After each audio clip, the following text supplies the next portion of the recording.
Hey guys, welcome back. If you're new here, my name is Christy. I'm a homeschool mom to 3. Today's video is going to be my advice for starting homeschooling.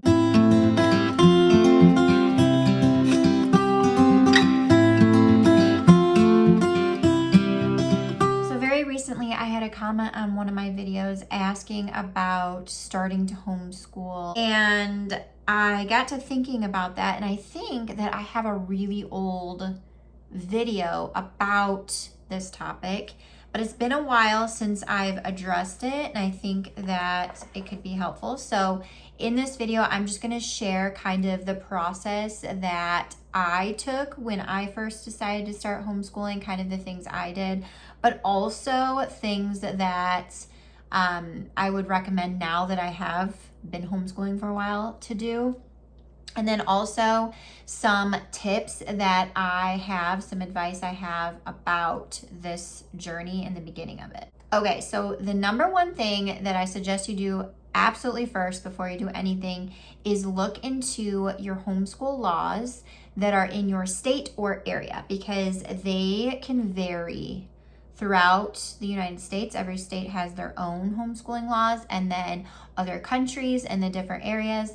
I always recommend making sure that you're very familiar with these laws so that you can prevent yourself from getting into trouble or doing things incorrectly. A really good website that I suggest going to for this, but also for other things too, like it's a website full of lots of homeschool information, is the hslda.org website. I love this website because there's so many resources. If you are a member of the website, you also get a lawyer. So in case you stumble across, somebody that is claiming you're doing something incorrectly, or like a school or something comes knocking on the door for some random reason. I've never had that happen, but I've heard stories of things like that. You can have a lawyer that will handle all of that for you, which is really cool. So you pay like a monthly membership, you get a membership card, as well as access to a lot of like printable resources and other things like record keeping things, transcript creators, diploma creators, all that kind of stuff. So hslda.org is a vast website with lots of information. So I definitely recommend, looking in there. Obviously, you don't have to be a member. You can just go to the website and look at the different things that are available to non-members as well, and laws is one of them. So read through the laws, make sure you're very familiar and you understand them very well. If you don't understand them, you can always reach out to HSLDA and they can help further explain those to you. But yeah, you want to make sure that you are following the laws for sure. The next thing that you would need to do is, if your child is already in school, you're going to have to withdraw them. So different states have a different kind of way of doing this. Some states require a very specific withdrawal process, and then others you just kind of like say, hey, we're going to homeschool, send an email to the principal or something, and there's no further action. So it just depends on your area. So you want to make sure that you know what that process is, and then you would go ahead and do that process. So the next thing I'm going to suggest you do, and honestly, you could probably do this first before you look into and withdraw your child, and that is to search how to homeschool. This is what I did. I went on YouTube and I searched how to homeschool, and a bunch of videos popped up and they were very helpful. I loved looking at just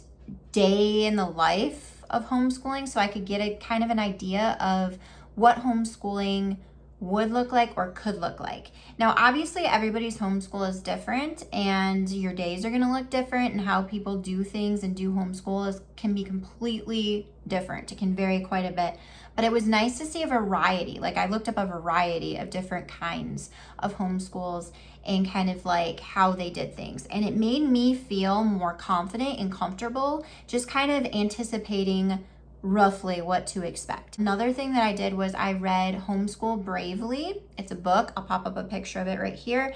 That also kind of boosted my confidence and made me feel like I could do this, because it is a little bit of a daunting idea, homeschooling your kids, and taking hold of their education. And it should be like, it's a big responsibility for sure. And it's not like this thing that needs to be romanticized, because I think sometimes, you know, seeing videos and stuff, you can see the beauty of homeschool. And I want to urge you to look at not only the beautiful things, but also maybe some struggles of homeschooling videos and stuff like that. So see both sides, you know, get a good idea of what it's like.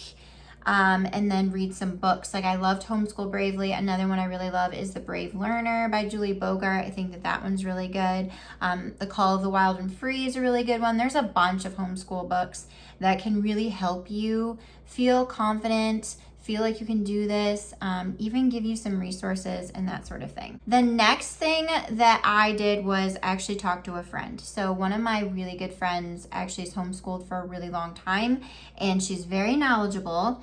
And so she used a specific type of curriculum. And so she told me about that, and I had seen her use it over the years. And so that was kind of the first curriculum I actually looked into.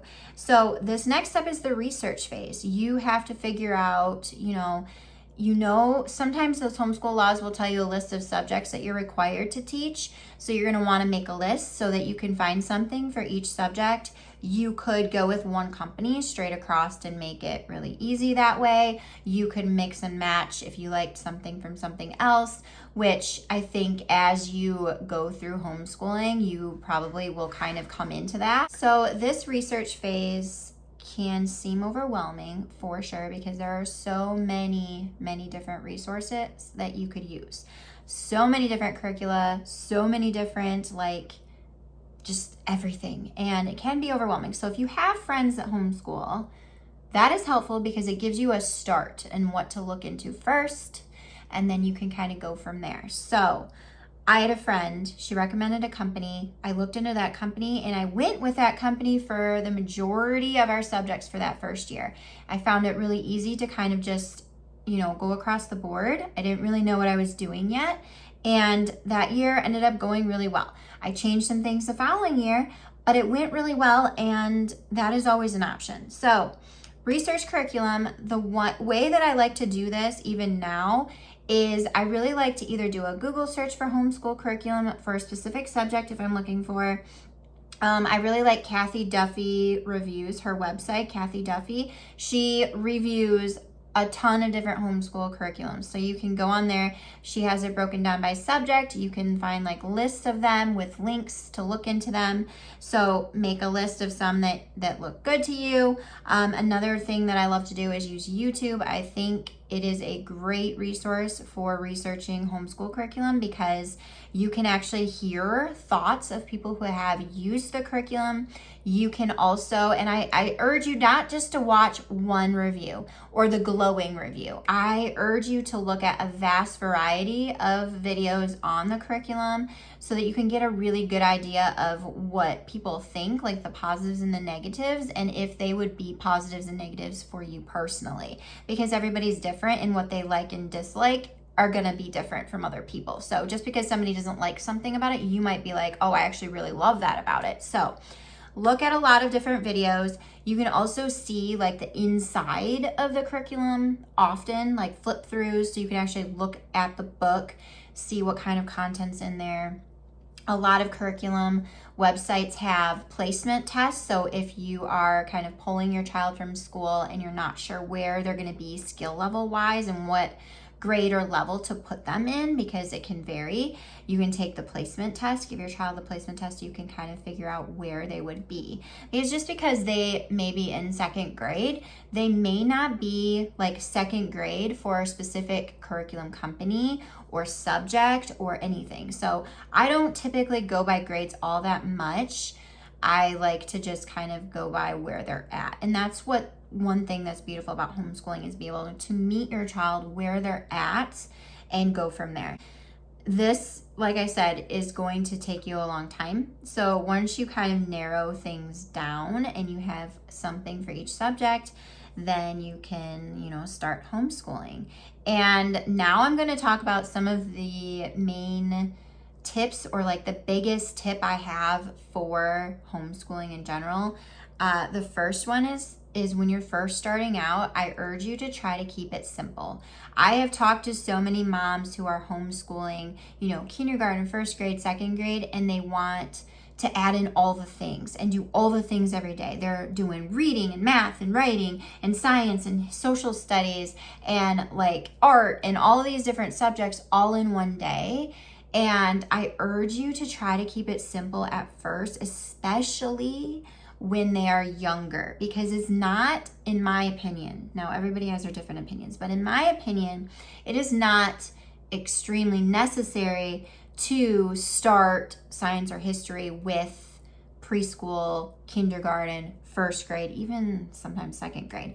Now, it's all about what you feel comfortable with. So you may start out with the basics, which is kind of what I recommend: reading, writing, arithmetic. Starting out that way, and then like get a feel for how that flows in your days.